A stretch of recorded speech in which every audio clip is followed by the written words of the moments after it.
Tuhan, kami mengucap syukur kehadapan-Mu pada pagi hari ini. Kami dapat beribadah bersama-sama, menyembah Allah yang hidup. Dan kami rindu Tuhan, Engkau hadir bersama-sama dengan kami, memberkati setiap jemaat-Mu, baik yang hadir di tempat ini maupun yang mengikuti dari rumah mereka masing-masing. Biarlah Tuhan yang menjamah hati kami, Tuhan yang membukakan rahasia-Mu kepada kami, supaya berkat-Mu boleh sampai, berkat-Mu turun atas kami pribadi lepas pribadi.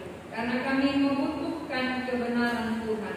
Hanya oleh firman-Mu lah hati kami dapat diterangi. Oleh firman-Mu lah jalan kami dapat diluruskan. Oleh karena itu kami siap mendengarkan sabda Tuhan. Dalam nama Tuhan Yesus kami berdoa. Amin. Jemaat dipersilakan duduk.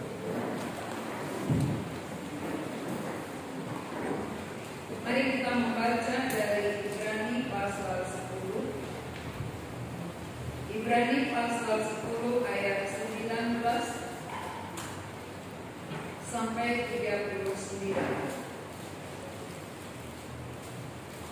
Ibrani pasal yang ke-10 ayat 19 sampai 39 kita akan baca dalam bentuk Presiden Surya.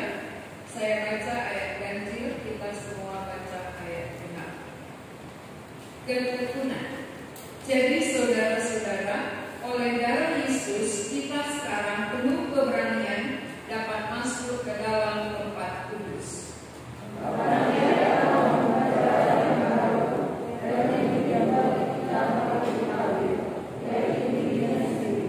Dan kita mempunyai seorang imam besar sebagai kepala rumah Allah.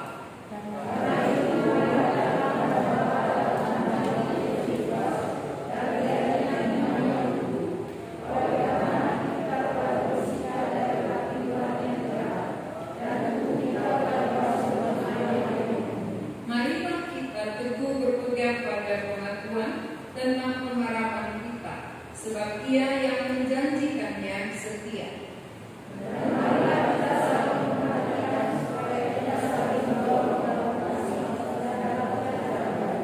Janganlah kita menjauhkan diri dari pertemuan-pertemuan ibadah kita seperti dibiasakan oleh beberapa orang. Tetapi marilah kita saling menasihati dan semakin giat melakukannya menjelang hari Tuhan yang mendekat. Sebab jika kita sengaja berbuat dosa, sudah memperoleh pengetahuan, maka tidak ada perbuatan tetapi yang ada di dalam kematian yang mengerikan akan penghakiman dan api yang dahsyat yang akan menghanguskan semua orang durhaka.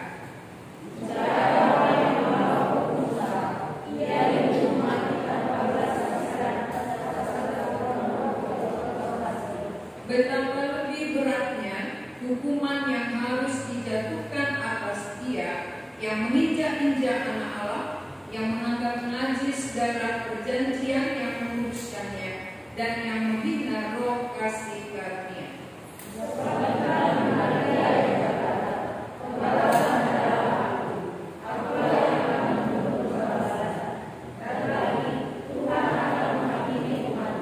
Ngeri benar kalau jatuh ke dalam tangan Allah yang hidup.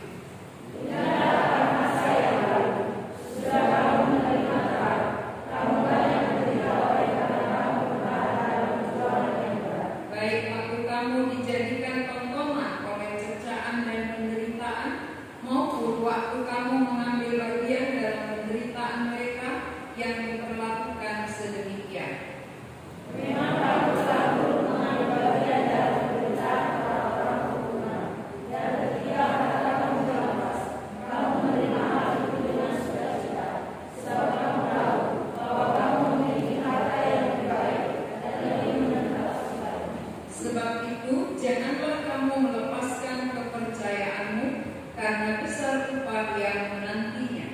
Sebab kamu memerlukan ketekunan, supaya setelah kamu melakukan kehendak Allah, kamu memperoleh apa yang dijanjikan itu. Sebab sedikit, bahkan sangat sedikit sedikit waktu lagi dan Dia yang akan datang sudah akan ada tanpa menanggungkan kedatangannya. Tetapi orang yang mengatakan hidup oleh iman dan apabila ia mengundurkan diri, maka aku tidak berkenan kepadanya. Tetapi kita bukanlah orang-orang yang mengundurkan diri dan binasa, tetapi orang-orang yang percaya dan yang beroleh hidup. Tema khotbah kita hari ini kita bisa melihat di luar ayat, penuh keberanian. Penuh keberanian. Saudara-saudara, yang sering terjadi adalah ketika kita melakukan sesuatu kesalahan, kita pasti merasa takut. Ketika anak-anak berbuat salah di rumah, maka dia takut bertemu dengan orang tua. Dia takut berbuat sesuatu di rumah, bertindak. Kenapa? Karena salahnya itu menghantui dia. Kesalahannya itu membuat dia sulit bertindak, sulit berperilaku, ya. Jadi kita pun demikian di hadapan Allah. Kita sering merasa takut, kita tidak berani menghadap Allah oleh karena ada kesalahan di pihak kita. Siapa yang berbuat salah, dia yang tidak berani. Maka bukan yang benar yang gak berani, ya. Siapa yang salah? Dari pihak salah gak berani dekat dengan pihak yang benar. Karena apa? Karena dia merasa tidak layak. Jadi orang yang kerohaniannya biasanya jatuh, kerohaniannya biasanya down, pasti dia minder terhadap orang yang kerohaniannya maju. Dia merasa kurang yakin bisa dekat dengan orang yang maju. Merasa gak cocok, merasa gak pas. Jadi orang yang kerohaniannya lagi down, lagi jatuh, dia sulit bersekutu dengan orang-orang yang kerohaniannya lagi berkembang, lagi maju. Yang membuat itu siapa? Dirinya sendiri. Dia yang minder, bukan orang yang kerohaniannya maju, tetapi dia sendiri. Nah ini sama, ya. Ketika manusia tahu dia bersalah di hadapan Allah, tahu dia berdosa, dia tak berani menghadap Tuhan. Dia tak berani berhadapan dengan Allah. Itu terjadi ketika manusia hidup di bawah hukum Taurat. Ketika orang hidup di bawah hukum Taurat, selalu hukum itu, peraturan itu, perintah itu menuntut. Semua perintah-perintah, hukum-hukum itu sifatnya menuntut. Mengerti maksudnya menuntut, ya? Mendakwa. Ketika kita melanggar hukum Taurat, maka hukum itu mendakwa kita. Waktu kita berbohong, waktu kita mencuri, waktu tidak taat, maka hukum itu katakan, engkau melanggar, engkau tidak taat, engkau tidak melakukan seperti yang Tuhan mau. Ini mendakwa. Berarti ketika kita bersalah di hadapan Tuhan, hukum Taurat itu selalu menekan. Kalau mendakwa kan menekannya, mempersalahkan, sehingga kita tidak berani. Orang bersalah biasanya gak berdiri tegak, ya. Bersalah biasanya begini. Orang yang sadar bersalah dia pasti merunduk. Orang yang merasa bersalah kalau datang ke gereja duduknya paling belakang. Kenapa? Merasa minder. Jadi yang di belakang-belakang bukan berarti bersalah, ya. Karena terlambat aja. Ya gak mungkin juga buat semua di depan. Nah biasanya kalau dia gak beres hubungannya dengan Allah, pasti pilih tempat paling pelosok, paling ujung, ya, paling tersembunyi supaya gak dilihat orang. Itu karena apa? Menuduh. Hukum itu menuduh, menekan, mempersalahkan. Kamu begitu, kamu begini, kamu seperti itu, gitu. Jadi dia tidak nyaman, ya, dia tidak nyaman. Lalu kalau seperti itulah yang diperlakukan hukum Taurat terus-menerus, bagaimana kehidupan kita? Bagaimana kita di hadapan Allah kalau terus-menerus hukum menekan?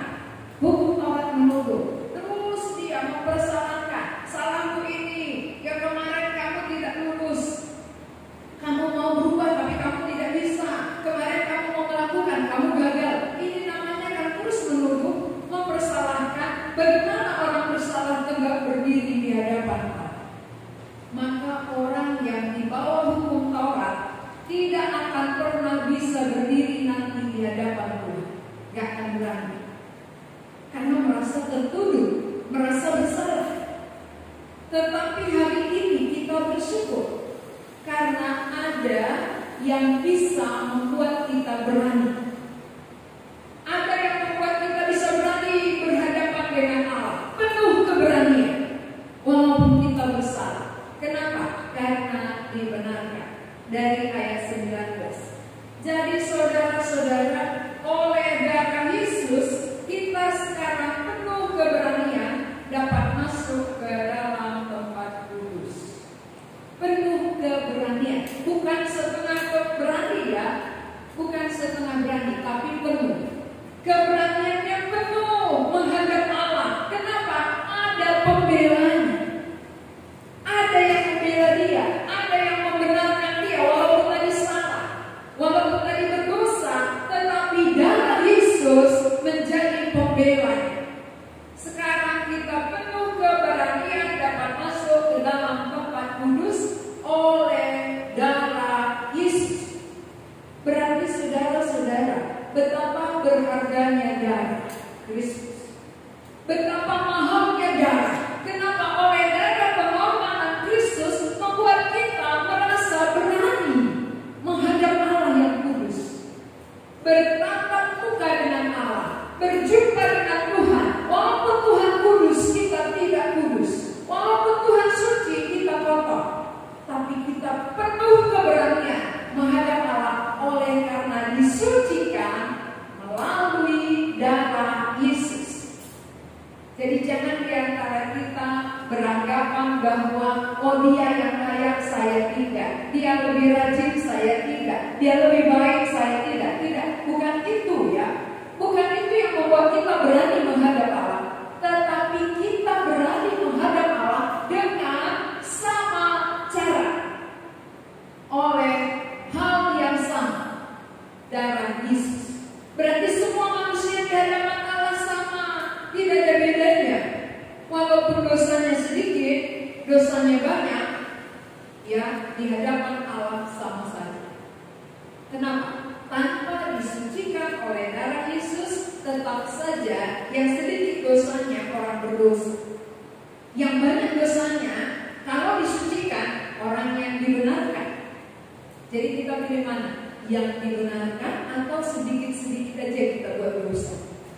Wah, sedikit aja, kurangi dosanya sedikit demi sedikit. Walaupun kita berjuang kurangi sedikit-sedikit, di hadapan Allah tidak merubah status kita. Status kita tetap sebagai orang berdosa. Tapi sebanyak apapun pelanggaran kita, sebanyak apapun dosa kita, jikalau darah Yesus menyucikan, maka kita berani menghadap Allah. Kita dianggap layak, kita dianggap suci. Bukan karena kita orang yang baik-baik, bukan oleh karena kita lebih dari orang lain, tidak. Tapi oleh darah yang suci menyucikan kita. Dalam ayat berikut dikatakan, karena Ia telah membuka jalan yang baru, yang hidup bagi kita melalui tabir, yaitu dirinya sendiri. Jadi kalau ada jalan baru berarti ada jalan lama. Dalam masa dulu dengan masa sekarang jauh sekali perbedaannya. Kalau zaman dulu jalan kita ke desa-desa penuh dengan lumpur, ya, penuh dengan lumpur, becek, susah menembus ke desa-desa. Tapi sekarang ada jalan baru. Setiap desa sudah bagus, ya, sudah aspal. Masuk desa semua aspal, sehingga kemanapun kita sudah cepat dan sudah enak. Tidak perlu lagi merasa susah pulang kampung nanti sepatunya koyak, ya, karena jalan baru sudah dibangun. Kalau kita mengingat jalan lama bandingkan dengan jalan baru, pasti kita bersyukur. Terima kasih untuk Pak Presiden kami yang sudah membuat jalan tol kemana-mana. Ini kan namanya bersyukur, ya. Tetapi mengapa orang sudah dibuat jalan baru masih bersyukur-syukur? Sudah ada jalan baru tapi bersyukur. Kenapa? Dulu begitu beratnya, ya, menempuh dari satu desa ke desa yang lain berjam-jam. Kenapa? Karena sulit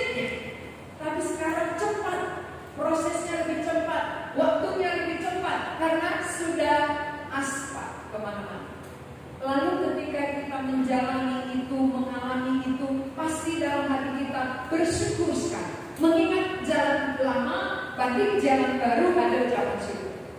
Siapa di antara saudara-saudara yang bersungut-sungut ketika melihat jalan ke desanya bagus? Ada? Pasti enggak ya? Pasti semua bersuka cita, bersyukur, kepingin terus ke kampung. Kenapa? Cepat. Jalannya sekarang sudah cepat. Dulu prosesnya lama sekali, sekarang ini. Jalan lama menuju kepada Allah, kalau melalui hukum Taurat, beratnya bukan main.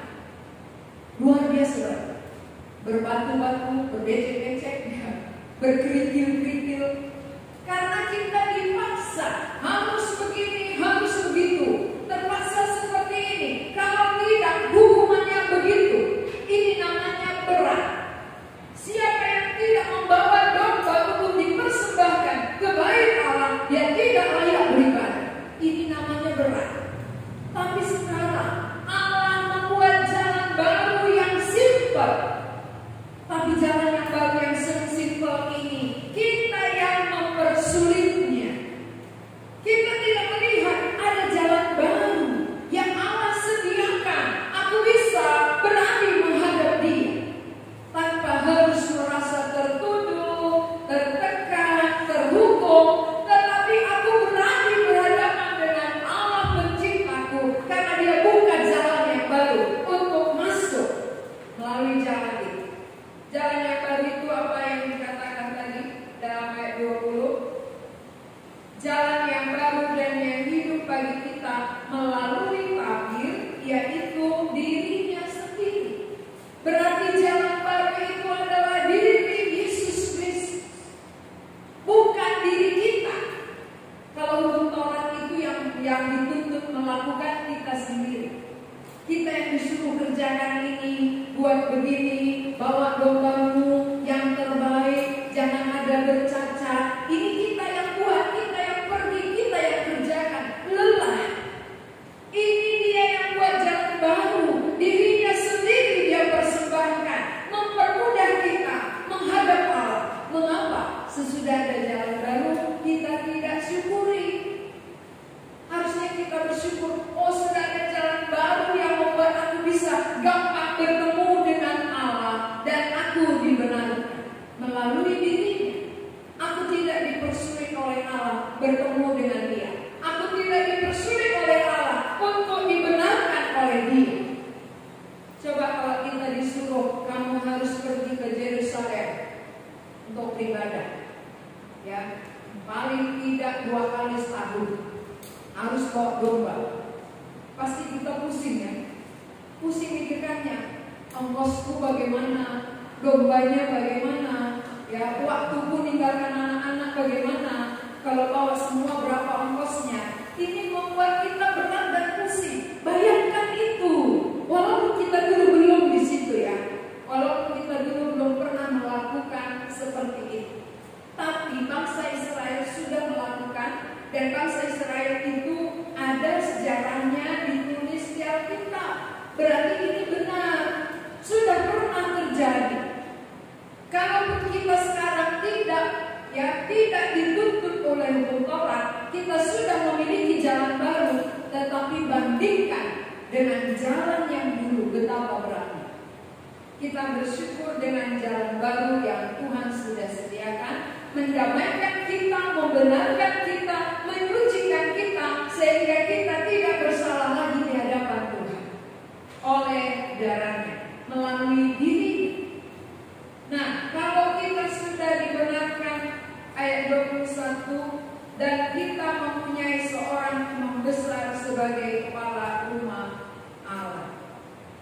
Imam besar pada zaman dulu itu menuntut supaya kita terus membawa domba, membawa persembahan. Tetapi imam kita sekarang, imam Allah ini adalah mempersembahkan diri.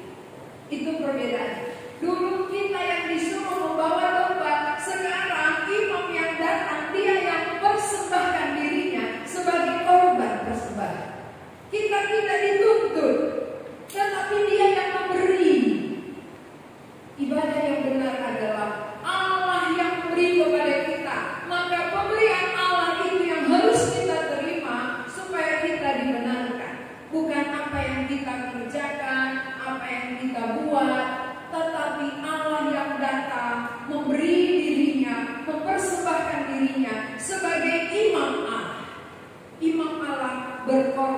untuk kita.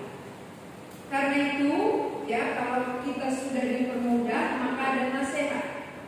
Ayat 22. Kita baca ya, karena kalau ada AC dia enak kali itu buat ngantuk. Kalau panas baru gini-gini kan ada ya. Tapi kalau ada penyejuk, waduh, di kapal gitu ya, kayak angin sepoi-sepoi dia. Mari kita baca bersama-sama ayat 22. 2, 3, ya. Karena itu marilah kita menghadap Allah dengan hati yang bersuka dan keyakinan iman yang penuh. Oleh karena hati kita telah bersihkan dari hati nurani yang jahat, dan tubuh kita telah dibasuh dengan air yang murni. Ya, berarti sekarang bagian kita apa? Menghadap Allah dengan hati yang tulus, dengan hati yang ikhlas. Kenapa? Karena aku sudah diberi keberanian menghadap Allah. Tidak tertuduh lagi, tidak tertekan, tidak terhukum. Aku dibenarkan oleh darahnya, dan hati nuraniku sudah dibersihkan dari kenajisan. Ya, hati nurani kita telah dibersihkan dari hati nurani yang jahat, hati nurani manusia jahat. Tetapi darah Kristus telah membersihkan kita. Kalau hati nurani kita telah bersih, maka dengan hati yang tulus, dengan hati yang ikhlas, kita menghadap Allah. Bukan ada motivasi di balik itu. Hati yang tulus, ikhlas itu tujuannya hanya memuliakan Tuhan. Tidak ada, ya, tidak ada di balik itu. Aku beribadah supaya begini-begini, tidak. Tetapi aku menghadap Allah dengan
Kita akan masuk dalam ayat 23, apa yang dikatakan di situ. Kita baca 2, 3 ya. Marilah kita duduk menghadap kepada Tuhan Tuhan mengharapkan kita sebagai yang menjanjikan setia. Berarti ada pengharapan. Apa pengharapan bagi orang yang telah dibenarkan? Berpegang teguh kepada pengharapan. Pengharapan kita akan hidup kekal itu pasti. Kenapa? Karena Allah yang menjanjikan itu setia. Dia tidak pernah ingkar janji. Allah yang menjanjikan itu adalah Allah yang menepati janji. Dia tidak pernah mengingkari janji. Jangan ragukan. Manusia yang sering ingkar janji. Allah bukan manusia, tetapi Allah adalah Allah. Allah pencipta, Allah yang menjanjikan di dalam firman-Nya, dan Allah yang menepati janji. Janjinya adalah kita sebagai orang yang telah dibenarkan, kita yang sudah masuk dalam jalan yang baru, kita yang berani menghadap Allah, kita ada pengharapan. Pengharapan yang ada. Berarti pengharapan kita bukan sebatas di bumi ini. Pengharapan kita sampai kepada kehidupan kekal. Kalau sampai pengharapan hidup kekal, bumi pasti berakhir. Berharap ke sana ini pasti berakhir. Ini pasti ditinggal. Maka perjuangan kita adalah kepada yang kekal. Kalau orang berharap kepada dunia, berarti dia bukan kepada yang kekal. Kenapa? Karena ini berakhir. Siapa pengharapannya hanya sebatas perkara dunia, berarti pengharapannya adalah pengharapan yang semu, pengharapan yang sementara. Kalau siapa yang berharap kepada hidup kekal, itu pengharapan yang kekal, dan itulah yang dijanjikan Allah. Allah tidak pernah menjanjikan perkara-perkara semu, perkara sementara, tetapi yang Dia janjikan adalah perkara yang kekal, dan untuk yang kekal Dia datang. Dia datang ke bumi untuk memberi hidup kekal. Dia datang ke bumi untuk mengampuni dosa kita. Dia datang ke bumi untuk membenarkan kita, supaya kita hidup dalam pengharapan. Sudahkah saudara hidup dalam pengharapan itu? Atau masih pengharapan sebatas bumi saja? Kalau pengharapan sebatas bumi, firman Tuhan katakan Dialah yang paling mahal. 1 Korintus 15 ayat 9. Jikalau pengharapan kita kepada Kristus hanya sebatas hidup di bumi ini saja, maka kitalah yang paling mahal dari segala manusia. Berarti orang-orang yang pengharapannya di bumi saja, orang-orang yang masih mahal. Siapa yang mau berpengharapan kepada yang kekal, dialah orang yang paling berbahagia. Dia yang paling beruntung. Itu yang dikatakan dalam ayat 23. Lalu 24, kita baca lagi bersama 2, 3. Dan marilah kita saling memperhatikan, supaya kita saling mendorong dalam kasih dan dalam pekerjaan baik. Untuk apa kita saling memperhatikan satu sama lain? Untuk saling mendorong, kemudian saling bekerja untuk pekerjaan yang baik. Saling mendorong melakukan pekerjaan yang baik, bukan mendorong untuk melakukan kejahatan ya. Ada juga orang kerjasama tapi itu yang jahat. Ya, kerjasama dia tapi itu yang jahat, menjerumuskan. Ini yang dimaksud di sini. Marilah kita saling mendorong, saling bekerja sama untuk pekerjaan yang baik. Apa pekerjaan yang baik? Pekerjaan untuk yang kekal. Kalau bukan pekerjaan yang kekal, itu bukan yang baik menurut Tuhan. Karena pasti berakhir. Pekerjaan apapun yang kita perjuangkan yang sebatas di bumi pasti berakhir. Tetapi kalau untuk kekekalan kita perjuangkan bersama,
menghargai persekutuan, tidak menghargai ibadah, pertemuan ibadah, berarti kita kurang bersyukur.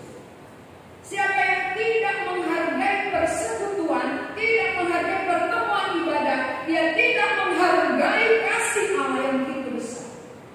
Walaupun dia bilang aku sudah menerima kasih, tapi tidak menghargai.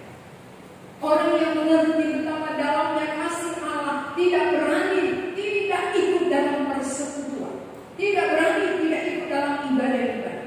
Karena ini adalah ibadah menyembah Allah, menghadap hadirat Tuhan, bukan menghadap pendeta. Ya, kita sama-sama menghadap Allah. Saudara bukan datang menghadap pendeta.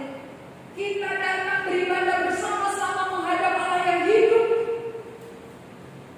Jadi kalau demikian saudara, tidak ada alasan mengatakan bahwa aku begini, aku seperti itu. Tidak ada alasan untuk tidak bersekutu. Tidak ada alasan untuk tidak masuk ibadah. Jangan menjauhkan diri dari pertemuan-pertemuan ibadah. Mengapa? Itu sebagai bukti bahwa kita sudah dipersatukan oleh Allah di dalam satu pribadi. Itulah Yesus Kristus. Mengapa ada persekutuan? Karena kita dipersatukan di dalam satu tubuh. Tubuh Yesus yang mempersatukan kita. Kalau benar-benar seseorang sudah ditebus, sudah diampuni, dia bersatu di dalam Yesus, bersekutu bersama-sama. Kalau ada kuping mengatakan aku nggak berguna karena aku nggak bisa berjalan, benarkah? Aku nggak berguna karena aku tidak bisa berjalan, kata kuping. Kuping memang fungsinya bukan berjalan, dia mendengar. Lalu mata bilang apa? Aku tidak berfungsi karena aku tidak bisa makan. Ya, dia nggak bisa makan. Tetapi kaki bilang apa? Aku tidak berfungsi kalau engkau tidak ada. Karena aku gak bisa berjalan tanpa engkau arahkan. Berarti semua tubuh, semua anggota tubuh ini berguna untuk tubuh. Semua kita yang di dalam persekutuan dalam satu tubuh Kristus, semua berguna. Jadi siapa menganggap dia gak berguna, berarti dia nggak mengerti bahwa dia adalah bagian anggota dari tubuh Kristus. Kalau kita mengerti saya anggota tubuh Kristus, berarti saya berguna. Saya punya fungsi. Sebagaimana anggota di dalam tubuh kita, semua berbeda-beda fungsinya. Maka kita pun di tengah-tengah gereja berbeda fungsi satu dengan yang lain. Ya, tidak sama semua. Jadi mari kita bersama-sama hidup taat seperti yang Tuhan. Jangan menjauhkan diri dari pertemuan-pertemuan ibadah seperti yang dibiasakan beberapa orang. Berarti dulu pun sudah ada seperti zaman kita sekarang. Pada zaman Paulus sudah ada beberapa yang membiasakan diri untuk tidak ibadah. Maka ini nasihat ini disampaikan kepada kita karena zaman sekarang juga banyak menganggap ibadah itu kurang penting, persekutuan kurang penting. Padahal ini merupakan nasihat. Mengapa penting ibadah? Mengapa penting pertemuan? Karena pertemuan itu bersatu hati bersama menghadap Allah yang telah membenarkan kita, yang rela mati bagi kita. Itu tujuan ibadah. Jadi kita menghadap Allah yang sama, Allah yang telah rela memberi tubuhnya bagi kita. Jadi siapa besok yang malas-malas ibadah, ingat ayat ini yang hafal. Ya, nanti pulang ibadah ini menjadi ayat hafal. Ya, ayat hafalnya ada di sini ya. Ibrani 10 ayat lebih apa? Jadi minggu depan semua sudah hafal. Sudah hafal dan tidak ada lagi yang absen-absen. Karena secara hukum Taurat aja mereka sangat ketat. Tidak ada mereka yang berani melanggar hukum Taurat untuk ibadah. Harus ibadah. Mengapa sesudah kita dipermudah kita kurang menghargai? Kita tidak menghargai ibadah. Oleh karena apa? Oh,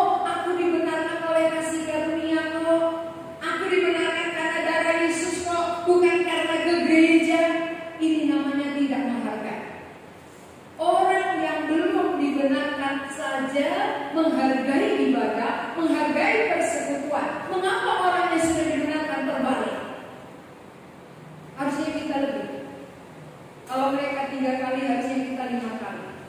Ya itu harusnya orang yang sudah dibenarkan mengerti betapa mahalnya pembenaran ini, betapa mahalnya keberanian menghadap Allah ini melalui darah yang sudah ditumpahkan oleh Yesus. Jadi sejak saya tidak bisa sia-siakan, saya harus hargai, saya harus hormati Tuhan. Siapa yang tidak menghargai persekutuan ibadah berarti tidak menghormati Tuhan. Itu kunci.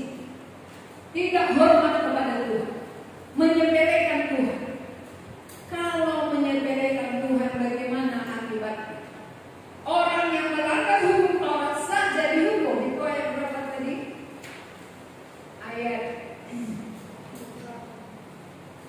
28 ya, kita baca. Mari kita baca 28 dan 29. 2-3 ayat. Jika ada orang yang menolak hukum Musa, ia dihukum mati tanpa belas kasihan atas keterangan 2 atau 3 orang saksi. Betapa lebih beratnya hukuman yang harus dilakukan atas dia yang menginjak-injak anak Allah, yang menganggap najis darah perjanjian yang memutuskannya, dan yang menghina roh Kristus.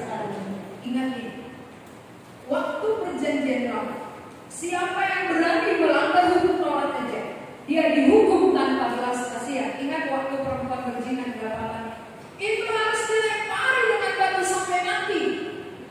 Karena itu merupakan salah satu hukum Taurat.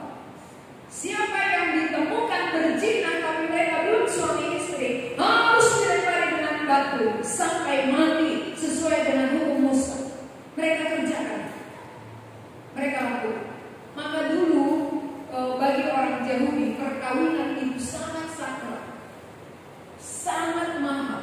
Perkawinan itu bisa dibuat 1 minggu, dan sebelum pesta itu mereka sudah memikirkannya 1 tahun, mempersiapkannya baik-baik. Maka perempuan Yahudi pada waktu itu sangat murni, bukan seperti zaman sekarang. Kesuciannya sangat terpelihara, sangat terjaga. Kenapa? Karena mereka menghormati hukum Musa. Begitu taatnya mereka kepada hukum Taurat, maka mereka sampai berumah tangga baru bisa melakukan hubungan. Kalau masih sendiri, belum berumah tangga, itu akibat akan dilempari sampai mati. Maka mereka takut sekali. Jadi dulu saudara-saudara, ketika ada seorang pengantin mau pesta, itu dijaga. Selesai pesta, mereka masuk ke kamar, keluarga di luar menunggu. Apa keputusannya? Ya. Ini keputusan dilempar sampai mati atau disayang. Kalau dia tidak perawan lagi, perempuan ini akan dilempar. Tidak jadi menjadi istrinya walaupun sudah pesta. Maka seluruh keluarga menunggu. Kalau ada tanda yang masih perawan, barulah disahkan. Benar-benar suami istri. Tapi kalau tidak, ini perempuan tidak berguna. Perempuan orang jauh yang tidak lagi perawan, tidak berguna, dilempar. Ini tetapnya hukum Taurat. Sekarang, karena kita sudah di bawah kasih karunia, banyak pergaulan bebas terjadi. Tidak menghargai kesucian lagi. Maka akhirnya rumah tangga banyak yang berantakan, banyak yang tidak bahagia karena belum waktunya. Ya, itu berumah tangga baru melakukan. Ya. Orang yang berumah tangga melakukan. Tapi banyak zaman sekarang yang belum berumah tangga, masih pacaran, sudah melakukan seks bebas. Ini bahayanya. Jadi pada zaman dulu, ketika hukum Taurat begitu ketatnya, siapa yang melanggar dihukum tanpa belas kasihan. Sekarang, coba bayangkan, walaupun kita di bawah kasih karunia, tidakkah kita akan dihukum oleh Allah? Yang di bawah hukum Taurat aja dihukum, apalagi di bawah kasih karunia. Kita sudah dipermudah, dirinya diserahkan. Kita bukan lagi lelah-lelah pergi ke Yerusalem, tapi Dia yang datang dari surga mempersembahkan dirinya, membenarkan kita. Lalu sesudah dibenarkan, kita tidak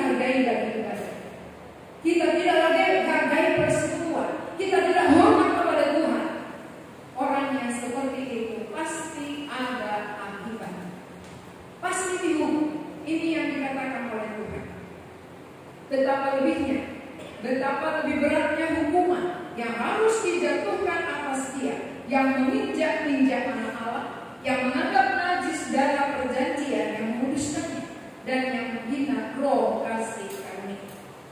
Kalau kita tidak menghormati Allah berarti kita menghina, sama halnya dengan menghina. Siapa yang menghina maka hukumannya pasti lebih berat. Jangan anggap enteng saudara, walaupun tidak langsung kelihatan hukuman itu. Tetapi Tuhan katakan tadi dalam ayat 30, sebab kita mengenal Dia yang berkata, pembalasan adalah hakku, akulah yang akan menuntut pembalasan, dan lagi Tuhan akan menghakimi umatnya. Jadi tak mungkin tidak dihakimi orang yang melakukan kesalahan, orang yang tidak menghargai kasih karunia, tak mungkin tidak dihakimi oleh Allah. Tapi Tuhan katakan, aku, pembalasan aku, jangan kamu ya. Jadi siapa di sini yang mau membalas, tahan. Ya. Jangan. Tuhan katakan, pembalasan itu hakku, bukan hakmu. Siapapun yang bersalah akan berhadapan dengan Tuhan. Tapi jangan tunggu-tunggu kapan lagi musnahnya. Jangan. Ya, jangan pula ditunggu-tunggu musnahnya seseorang yang melawan Allah. Ya. Seperti Niniwe pula dan menunggu kapan hancurnya kota ini. Begitu nggak dihancurkan dia sendiri. Kita bukan demikian ya. Kita mengasihi semua orang. Namun kalau dia terus memberontak, dia tidak menghargai kasih karunia Allah, Allah pasti menghukum. Berarti setiap orang akan berhadapan dengan Allah. Jadi bagian kita taat, itu saja. Bagianku taat, kerjakan apa yang Tuhan katakan. Kan masing-masing akan berhadapan dengan Allah. Pembalasan adalah haknya Tuhan. Maka jangan coba-coba balas ya. Jangan coba-coba membalas orang lain. Walaupun dia mencaci, memfitnah dan sebagainya, gak usah balas. Pembalasan adalah haknya Tuhan. Berikan kepada Tuhan hak Tuhan. Jangan ambil hak Tuhan ya. Ya. Jangan ambil hak Tuhan. Berikanlah haknya Tuhan. Mengerjakan apa yang harusnya dikerjakan oleh Tuhan. Bagian kita adalah taat, beribadah dengan hati yang tulus dan murni, tanpa ada motivasi yang lain. Aku mau beribadah, menyembah Allah yang sudah membenarkan, yang sudah memberikan keberanian kepadaku untuk menghadap Dia. Walaupun aku bersalah, tapi sudah dibenarkan oleh darahnya. Walaupun aku jahat, tapi aku sudah diampuni oleh diri, persembahan diri. Ini yang membuat kita disucikan secara hati nurani. Orang yang telah disucikan hati nuraninya, maka dia bisa beribadah dengan tulus. Tapi hati nurani yang jahat, gak mungkin mampu beribadah dengan tulus. Gak bisa, karena masih jahat di dalam. Kalau jahat di dalam pasti melihat kesalahan orang lain. Itu jahat. Tuhan aja gak melihat kesalahan kita, tapi mengampuni. Kenapa salah orang kita lihat? Coba lihat salah orang, ada nggak? Siapa yang gak bersalah dari tadi? Semua bersalah. Mana ada manusia yang bersalah? Tapi Allah saja pun tidak melihat hati itu. Allah mengampuni kok. Kenapa salah istri dilihat dia?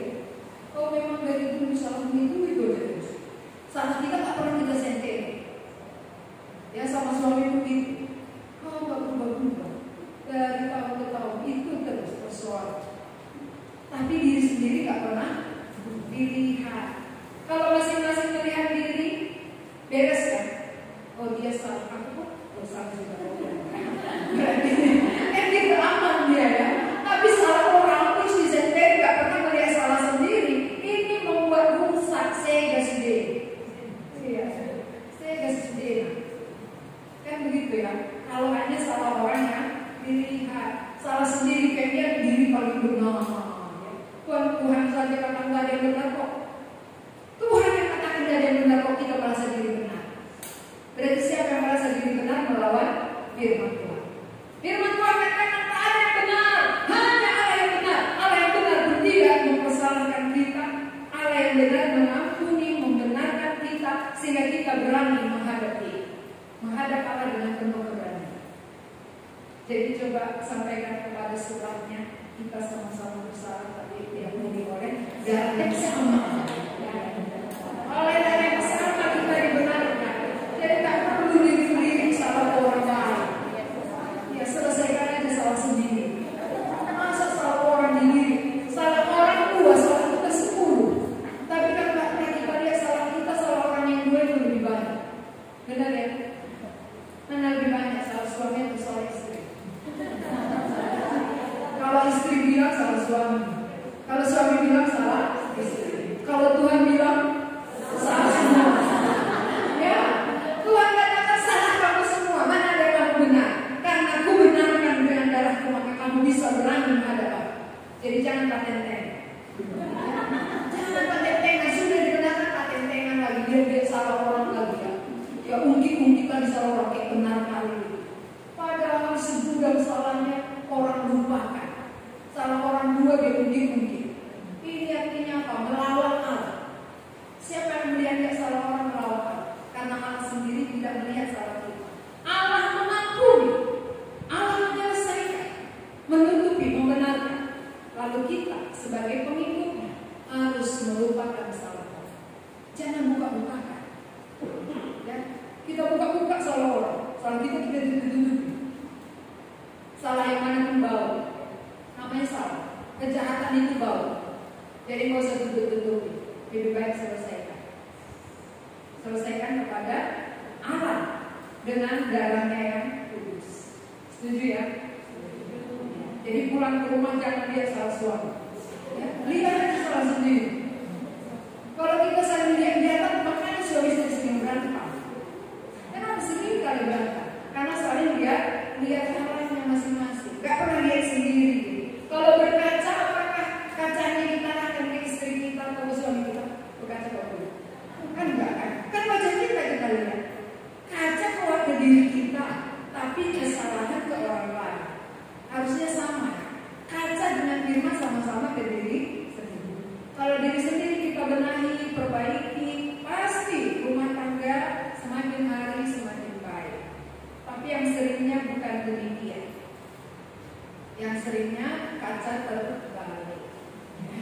Kaca terbalik terus dipakai kan? Selalu kacanya untuk orang lain. Maka hari ini Tuhan katakan pembalasan adalah aku. Sakit kali hatiku ini bosan itu. Pembalasan adalah aku. Sakit kali pun dia akan berhadapan dengan Tuhan. Jadi gak usah balas kalau sakit. Ampuni saja. Ketika sakit kali di bawah orang lain, ampunilah dia. Tuhan Yesus mengatakan, ya Bapa, ampunilah mereka. Karena mereka tidak tahu apa yang mereka berbuat. Bisa seperti itu? Gak akan bisa. Gak akan bisa kalau kita sendiri belum diampuni.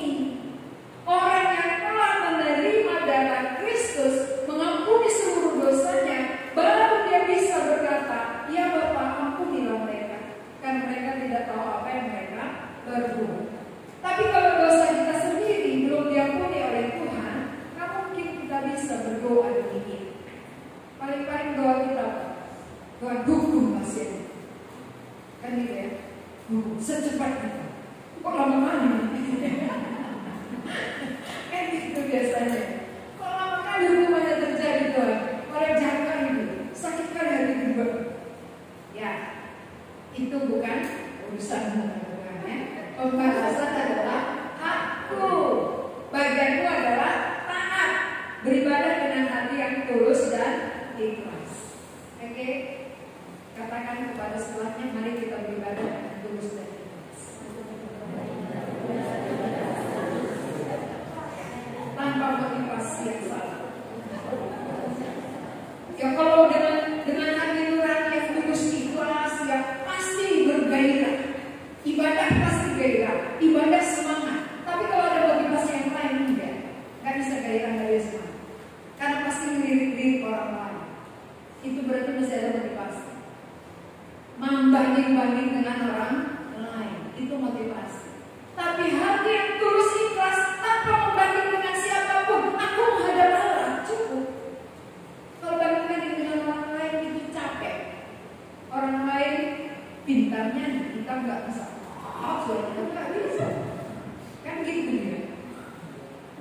Suara kita nggak bisa tampil, suara orang bagus, biarlah dia yang maju karena suaranya bagus, kan gitu ya. Jangan kita banding dengan diri kita ya. Suara kita suara apa namanya ya? Suara bebek. Nah, jadi saudara-saudara yang dikasihi Tuhan, hari ini kita penuh keberanian menghadap Allah, bukan oleh karena kita baik, bukan oleh karena kita lebih rajin, bukan oleh karena kita lebih mampu dari orang lain, tapi oleh karena darah Kristus. Berarti yang membuat kita berani menghadap Allah sama satu dengan yang lain. Darah yang sama, pengorbanan yang sama, Allah yang sama. Jadi kita tidak ada beda. Kalau Allah yang sama yang membenarkan kita, maka kita sama-sama bersekutu. Bersekutu menghadap Allah yang sama untuk menyembah Dia, memuliakan Dia, meninggikan namanya, dan menyenangkan Dia. Mari kita nyanyikan sekali lagi. Menyenangkan. 2, 3.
Berkati firman-Mu ya Tuhan, supaya apa yang sudah kami dengar, kami aplikasikan